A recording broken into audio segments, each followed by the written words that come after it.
It has been noted that female and male Indo-Pacific bottlenose dolphins spend the greater part of the year separated and reunite solely during the mating period.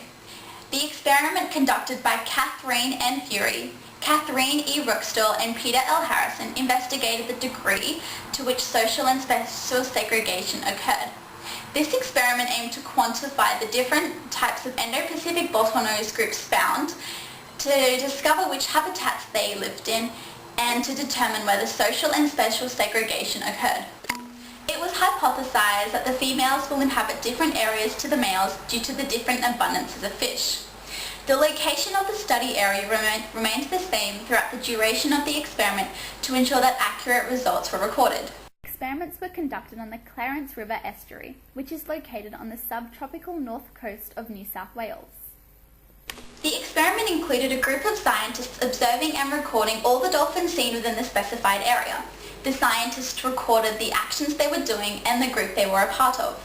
To also ensure that accurate results were recorded, the variables remained the same throughout the course of the experiment, such as the position of the researchers, the weather conditions, the tidal conditions, the time of day, and as previously discussed, the area studied. These were the results of the groups observed. 1% of the dolphins seen belonged to an all-male group, 23% of dolphins seen belonged to a female group, and 47% of dolphins seen belonged to a mixed-sex group. This graph shows the actions recorded by the scientist. Female-only groups spent the majority of their time feeding and a little time travelling and resting.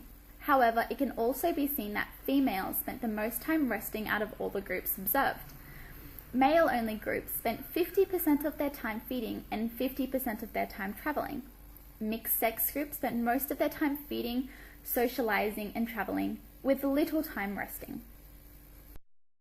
It was noticed that the female groups had a wider distribution and ventured into more shallow waters in comparison to the male and the mixed-sex groups.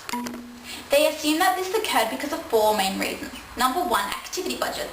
The mothers had their calves with them and it expended less energy to live in the more shallow waters. Number two, prey selection. Small prey often lived in the more shallow waters and it therefore made it easier for the calves to survive. Number three, predators. Larger predators live in the deeper parts of the estuary channel, hence why mothers and their calves live in the shallow waters. Number four, male dominance. Male dominance is often seen in groups of dolphins, hence why mothers and their calves inhabit different areas to them outside of the mating season to ensure that they are not injured.